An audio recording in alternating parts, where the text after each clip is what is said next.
పిల్లలు అందరూ బాగున్నారు కదా? అందరూ ఆన్లైన్లో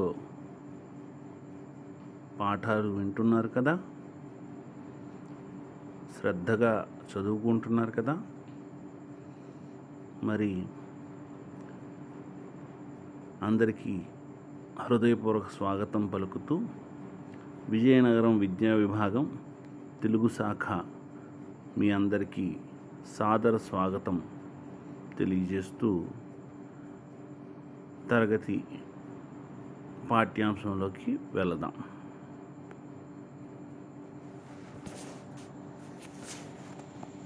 ఈ పాఠ్యాంశాన్ని రూపకల్పన చేసింది ఐక భాస్కర్ రావు గారు, తెలుగు పాఠశాల సహాయకులు, మండల పరిషత్ ప్రాథమిక ఉన్నత పాఠశాల కొత్తకొప్పెర్ల గ్రామం, పోస్పాటిరేగ మండలం. పిల్లలు, ఈరోజు మనం 6వ తరగతి తెలుగు పాఠ్యాంశంలో 1వ పాఠ్యాంశం 2వ భాగాన్ని నేర్చుకుందాం. మరి 1వ పాఠ్యాంశం 1వ భాగాన్ని మీకు అందరికీ గుర్తుండే ఉంటుంది. మనం నేర్చుకున్న పాఠం పేరేంటి? అమ్మ ఒడి. సరే, ఈ వీడియో మీరు చూసిన తర్వాత అమ్మ ఒడి గేయంలో గల కఠిన పదాలకు అర్థాలను తెలుసుకుంటారు. పదజాలము, వ్యాకరణ అంశాలను కూడా తెలుసుకుంటారు. అలాగే పాఠంలో ఇచ్చిన కృత్యాలను ఎలా చేయాలో తెలుసుకుంటారు. పిల్లలు, మీ అందరికీ కూడా అమ్మ ఒడి గేయం ఈ పాటికే వచ్చి ఉంటుంది. మరి ఒకసారి మళ్ళీ మనం అమ్మ ఒడి గేయాన్ని రాగయుక్తంగా పాడుకుందామా? నాతో పాటు మీరు కూడా పాడండి. అమ్మ ఒడి చదువుల బడి, మాయమ్మ ఒడి నాకొక గుడి, అమ్మ చూపును వరవడి, దైవమ్ము కంటెను త్వరపడి, అమ్మ చెప్పిన సుద్దులు అని సమ్ము ఒప్పిన బుద్ధులు, అమ్మ పెదవుల హాసము నిత్యమ్ము మాకు వికాసము, అమ్మ మంజుల భాషణం శ్రావ్యమ్ము వీణుల భూషణం, అమ్మ హృదయ అనురాగము దివ్యము భవ్యము యోగము, అమ్మ చల్లని కరములు దానమ్మునకు ఆకరములు, అమ్మ చరణతలమ్ములు క్షేమమ్ము పండు పొలమ్ములు, అమ్మ కన్నుల కాంతులు లోకమ్మునకు సుఖ శాంతులు, అమ్మయే నా సర్వము ధైర్యము బలము గర్వము, అమ్మ ఒడి చదువుల బడి, మాయమ్మ ఒడి నాకొక గుడి. బాగుందా? మరి అమ్మ ఒడి గేయాన్ని మనం గత తరగతిలో తాత్పర్యంతో సహా నేర్చుకున్నాం. మళ్ళీ ఒకసారి రాగయుక్తంగా పాడాం.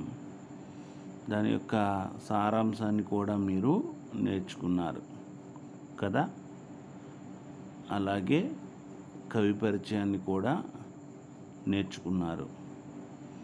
మరి ఇప్పుడు ఈ 2వ భాగంలో కింద ఇవ్వబడే కృత్యాలను కొన్నిటిని మనం చేద్దాం. సరేనా?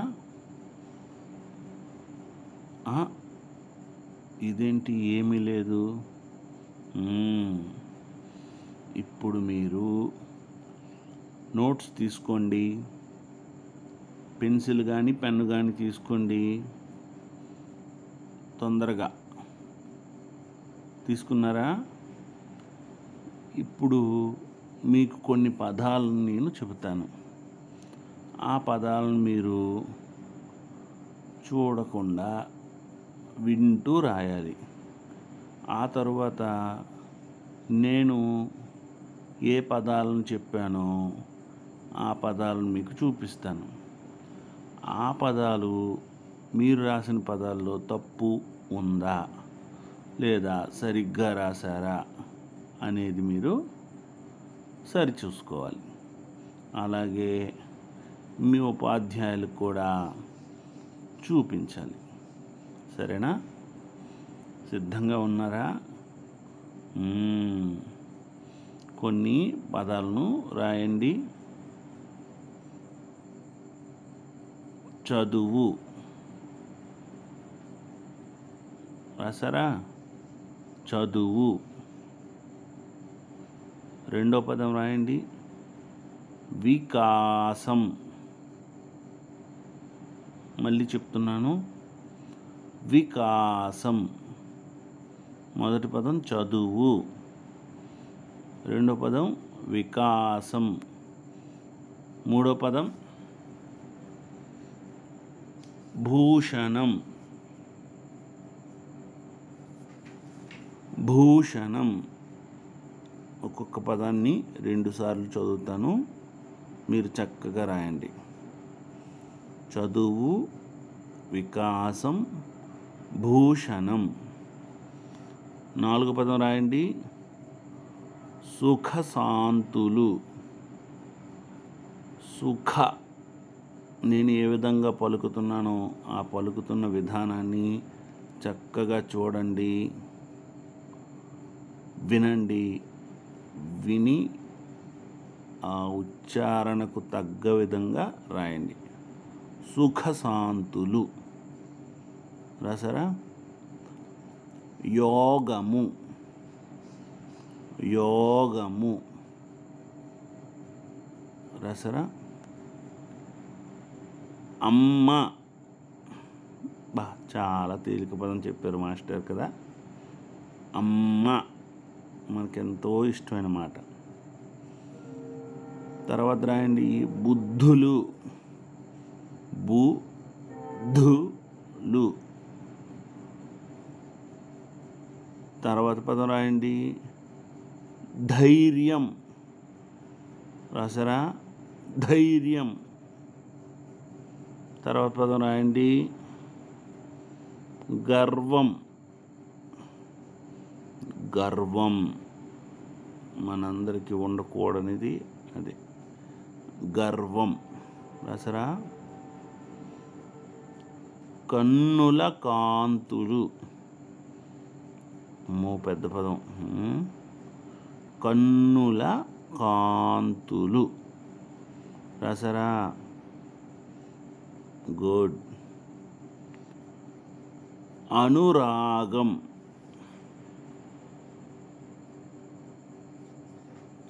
అనురాగం. చివరిది రాయండి వరవడి. రవడి. వరవడి రాసారా? ఇప్పుడు మీకు మీరే తప్పులుంటే సరిదిద్దుకోండి. తప్పులు వచ్చిన పదాలని ఒక్కొక్క పదాన్ని చూసి 5 సార్లు రాయండి. సరేనా? చూడండి. మొదటిది చదువు. చదువు. రెండోది వికాసం. తర్వాతది భాషణం. సుఖశాంతులు. ఒత్తుఖ రాశారో లేదో మరి. యోగం. యాగునింతం చాలా అన్నిటికంటే భిన్నంగా ఉంటుంది. యాగునింతం చూడండి. యోగం. అమ్మ. అమ్మ. బుద్ధులు, ధైర్యం, గర్వం, కన్నుల కాంతులు, అనురాగం, వరవడి. ఓ ఓ ఓ అవులో ఓ వరవడి. చక్కగా రాసుంటారు. తప్పులు వస్తే దిద్దుకోండి. ఒక్కొక్కటి తప్పు వచ్చింది చూసి 5 సార్లు రాయండి. సరేనా? తర్వాత కృత్యంలోకి వెళ్దామా? చూడండి, కింది పదాలను చదవండి, తేడాను గమనించండి, సున్నా ఉపయోగించి మరికొన్ని పదాలు రాయండి, చదవండి, ఉక్తలేఖనం రాయండి అన్నారు. అంటే మనం చాలామంది సున్నాతో కూడుకున్న పదాలని తప్పుగా రాస్తూ ఉంటారు. అందుకని ఈ అభ్యాసం చేయిస్తున్నారన్నమాట. చూడండి, ఒకటోది కళ, కలం. రెండవది చూడండి, పడగ, పండగ. పక్క సున్న పెడితే పండగ, పండగ. మూడోది చూడండి, జల. చదవండి మీరు కూడా నాతో పాటు. జల, జలం. అలాగే నాలుగోది జట. జక్సున్న పెడితే జంట, జంట. జటాకి జంటకి తేడా చూసారా? కడ, కండ, కండ, కండ. జయ, జయం. జగం, జంగం. జాక్సున్న పెడితే జం, గాక్సున్న పెడితే గం, జంగం. గడ, గండం. వందన, వందనం. గుర్తించారా? సున్నా ఉన్నప్పుడు, సున్నా లేనప్పుడు తేడా అది. మీరు కూడా తప్పులుగా పలకూడదు, తప్పులుగా రాయకూడదు. తర్వాత కృత్యానికి వెళ్దాం. ఇలాగే సున్నాతో కూడుకున్న పదాలని కొన్నిటిని మీరు కూడా సేకరించి రాయండి.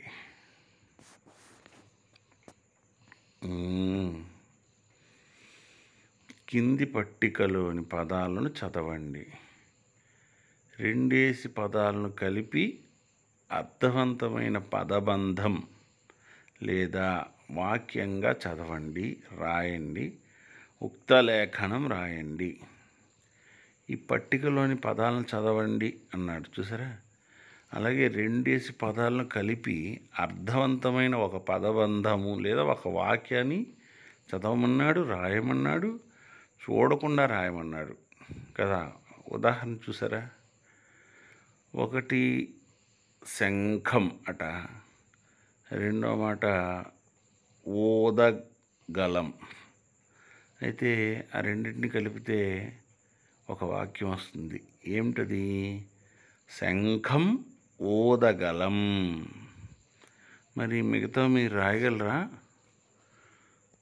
చూడండి, కొన్ని నేను చెప్తాను. మరపడవ చాలా బాగుంటుంది. హంస నడక చాలా అందంగా ఉంటుంది.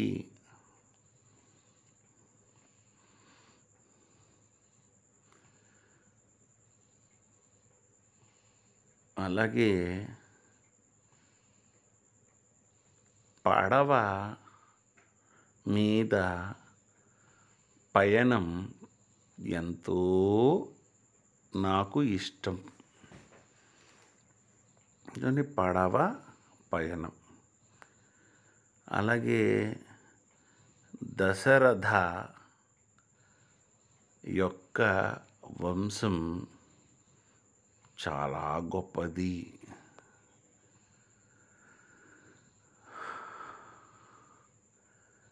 శనగ పంట చాలా బాగా పండింది.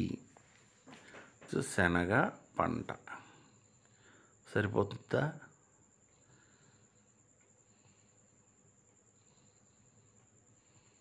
ఘనత గల వంశము మాది. ఘనత అంటే గొప్పది, పేరున్నది అని అర్థం.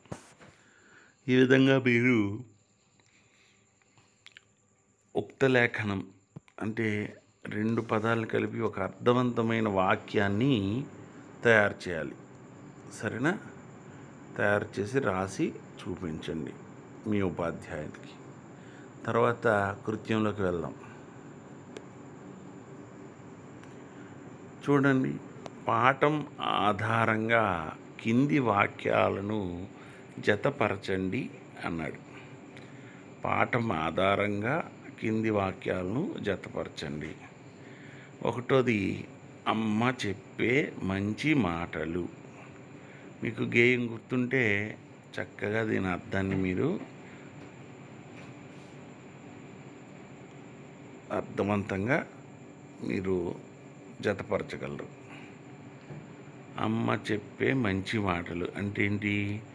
అమ్మ చెప్పిన శుద్ధులు కదా. రెండోది, అమ్మ పెదవులపై చిరునవ్వు. అమ్మ పెదవుల హాసము. అది దాన ధర్మాలకు నిలయాలు. దానమ్మునకు ఆకరములు. అమ్మ చల్లని కరములు. దానమ్మునకు ఆకరములు చెప్పుకున్నాం కదా, గుర్తున్నాయా? అయితే ఒకటోది దేనికి మనం కలుపుతాం? నిరంతరం తెలివినిస్తుంది. అమ్మ చల్లని చేతులు, ఎప్పుడూ ఉపకరించే తెలివితేటలు. మీరు నోట్స్ తీసుకున్నారు కదా, రాస్తున్నారు కదా, మీరు వీటిని జాగ్రత్తగా చూసి రాయండి. మీరు వీటిని జతపరిచాక నేను జతపరిచిన విధంగా ఉన్నదో లేదో చూసుకొని మీకు మీరే మూల్యాంకనం చేసుకోండి. తర్వాత ఉపాధ్యాయుడికి చూపించండి. రాసుకున్నారా? ఇప్పుడు మనం జతపరచడం చూద్దాం. మీరు సరిగ్గా జతపరిచారో లేదో చూసుకోండి. అమ్మ చెప్పే మంచి మాటలు, ఎల్లప్పుడూ ఉపకరించే తెలివితేటలు. అమ్మ చెప్పిన శుద్ధులు, అనిసమ్ము ఒప్పిన బుద్ధులు. అది అమ్మ పెదవుల హాసము, నిత్యము మాకు వికాసము. నిరంతరం తెలివినిస్తుంది. అమ్మ పెదవులపై చిరునవ్వు నిరంతరం తెలివినిస్తుంది. దాన ధర్మాలకు నిలయాలు, ఇది కూడా చెప్తాను నీకు. అమ్మ చల్లని కరములు, దానమ్మునకు ఆకరములు కదా. అంటే దాన ధర్మాలకు నిలయాలు ఏవి? అమ్మ చల్లని చేతులు. ఇలా మీరు చేసినట్టయితే మీరు అన్నీ సరిగ్గా చేసినట్టే. తర్వాత కృత్యానికి వెళ్దామా? చూడండి, ఆ బొమ్మలో నాన్న ఏం చేస్తున్నారు? బాబుని ఆడిస్తున్నారు కదా.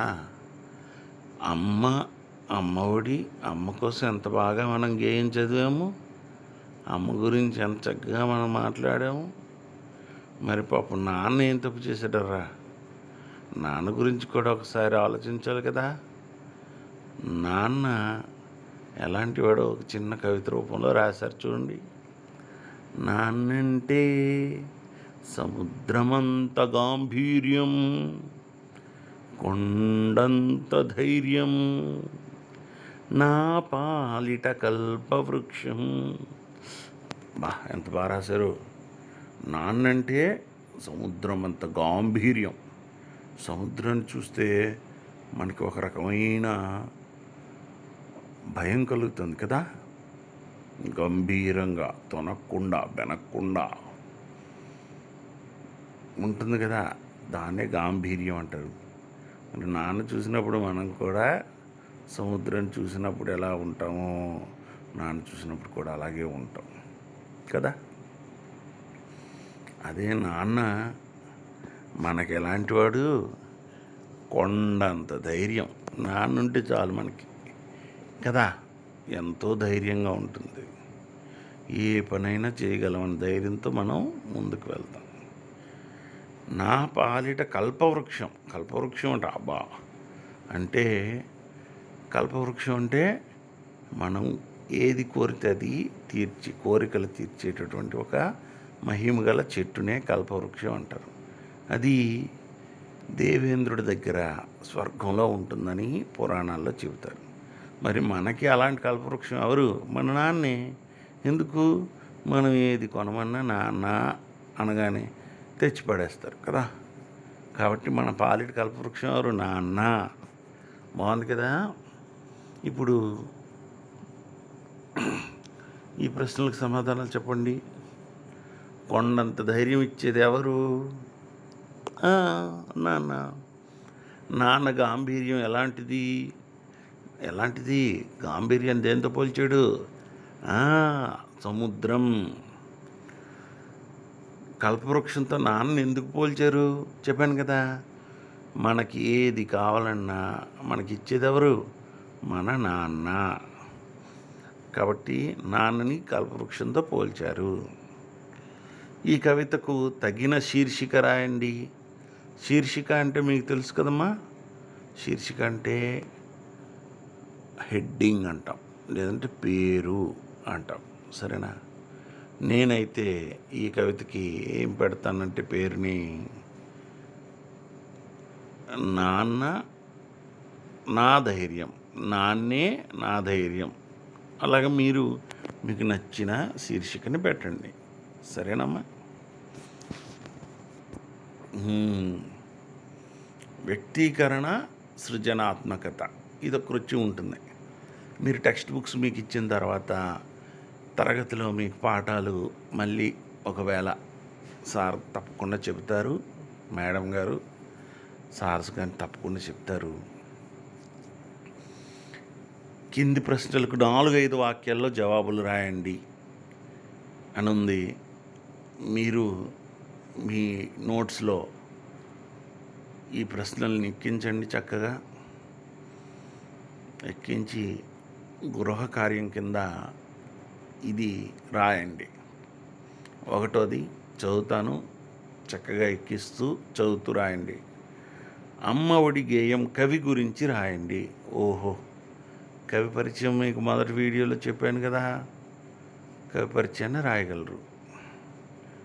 అమ్మ ఒడి చదువుల బడి అని కవి ఎందుకు అన్నాడు? మీ సొంత మాటలో రాయండి. మీకు తెలిసిందే, మనకి చిన్నప్పటి నుంచి అన్నీ నేర్పేది ఎవరు? అమ్మ ఒడిలోనే మనం నేర్చుకునే పాఠాలన్నీ ఉన్నాయి. అమ్మ మాటలు పిల్లలకి ఎలా ఉపకరిస్తాయి, ఏ విధంగా సహాయపడతాయి? సొంతంగా రాయగలరు కదా. రాస్తారు. రాసి నోట్స్లో మీ ఉపాధ్యాయులకి చూపించండి. 2వది చూడండి. కింది ప్రశ్నలకు 8 నుండి 10 వాక్యాల్లో జవాబులు రాయండి. ఇవి మీరు ప్రయత్నం చేస్తే రాయగలరు. సరేనా? ప్రశ్నలు ఎక్కించుకోండి. ఇవి గృహకార్యం కింద రాయండి. 1వది అమ్మ గొప్పతనాన్ని పాఠం ఆధారంగా సొంత మాటల్లో రాయండి. రాయగలరు కదా. 2వది అమ్మ ఒడి గేయం ద్వారా అమ్మ గొప్పతనం తెలుసుకున్నారు కదా. గొప్పతనాన్ని రాయండి. అమ్మ గొప్పతనం రాయమన్నారు. మీకు ఏ విధంగా అమ్మ గొప్పది అనిపించిందో రాయాలి. సరేనా? 3వది మీ పాఠశాల గొప్పతనం తెలిసేలా కింది గేయాన్ని పొడిగించండి అన్నాడు. అందమైనది మా బడి, తెలివి నేర్పే మా గుడి. అంటే బడి గురించి మీరు సొంతంగా చిన్న కవిత రాయాలి. వాడు ఉదాహరణగా 2 పంక్తులను ఇచ్చాడు, మిగతాది మీరు పెంచండి. ఎంతో చక్కనిది మా బడి, ఆకలి తీర్చే మాబడి, ఈ విధంగా అన్నమాట. సరేనా? ఇది కూడా మీరు నోట్స్లోనే ఎక్కించుకొని రాసి మీ ఉపాధ్యాయులకు చూపించాలి. కింది పదాలను చదవండి, రాయండి. పదాలలో అక్షరాలను వర్ణమాలలతో 0 చుట్టండి, గుర్తించండి అన్నాడు. ఇక్కడ వర్ణమాల ఉంది, పక్కన పదాలు ఉన్నాయి. ఆశ ఉంది, అందులో ఆని సాని గుర్తించాలి. గుర్తించగలరు కదా? మీకు టెక్స్ట్ బుక్ ఇచ్చిన తర్వాత ఈ కృత్యాన్ని చేయండి. టెక్స్ట్ బుక్లో చేస్తే చాలు. సరే, ఇంతవరకు మీరు కొన్ని కృత్యాలు నేర్చుకున్నారు. అమ్మఒడి గేయానికి సంబంధించిన పాట భాగం 2 విన్నారు. అమ్మఒడి గేయాన్ని రాగంతో పాడడం నేర్చుకున్నారు. కొన్ని కృత్యాలను చేయడం ఎలాగో నేర్చుకున్నారు కదమ్మా. మిగిలిన కృత్యాలని తరువాత వీడియోలో మీరు నేర్చుకుందరు. గృహకార్యాన్ని చెప్పాను కదా, వాటితో పాటు ఇవి కూడా రాయండి. నాన్న గురించి చిన్న కవితను రాయండి. కొన్ని సరళ పదాలను రాయండి. అరక, అమల, పలక అలాంటి పదాలు అన్నమాట. అమ్మ గురించిన పాటలను సేకరించండి. సినిమా పాటలు బోల్డ్ ఉన్నాయి. పెదవే పలికిన మాటల్లోని తీయని మాటే అమ్మ. అలాగే అమ్మను మించి దైవమున్నదా, ఇలాంటి పాటలు చాలా ఉన్నాయి. అలాగే కవితల్ని కూడా సేకరించండి, పద్యాలను కూడా సేకరించండి. సరేనా? ఇది మీకు గృహకార్యం చేసి మీ ఉపాధ్యాయులకి చూపించండి. అలాగే వర్ణమాలలోని అక్షరాలతో మరికొన్ని పదాలను రాయండి. ఉపాధ్యాయులు చెప్పిన పదాలను ఉక్తలేఖనం రాయండి. మీరు ఇందాక రాశారు కదా, నేను చెప్పాను ఉక్తలేఖనం. సరేనా?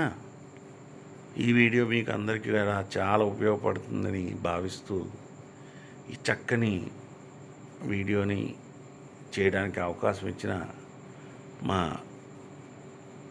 డిఈఓ మేడం గారికి హృదయపూర్వక ధన్యవాదాలు తెలియజేస్తూ, మళ్ళీ మనం అమ్మఒడి పాఠ్యభాగం 1 భాగం 3లో కలుద్దాం. మిగిలిన కృత్యాలను కూడా అందులో చేద్దాం. సరేనా పిల్లలు? ఇంట్లోనే ఉండండి, జాగ్రత్తగా ఉండండి. మళ్ళీ మళ్ళీ కూడా చెబుతున్నాను, ఆరోగ్యమే మహాభాగ్యం. మీరు ఎంతో ఆరోగ్యంగా ఉంటూ చదువుకోవాలి. మళ్ళీ పాఠశాలలు తెరిచినంత వరకు కూడా ఈ ఆన్లైన్ తరగతులు అన్నీ కూడా మీకు వాళ్ళిచ్చే గూగుల్ షీట్, రెస్పాన్స్ షీట్ని నింపండి. అలాగే అన్ని సబ్జెక్టులని కూడా చక్కగా వినండి, చదువుకోండి, అభివృద్ధి పొందండి. శుభమస్తు పిల్లలు. ధన్యవాదాలు. తర్వాత వీడియోలో కలుద్దాం.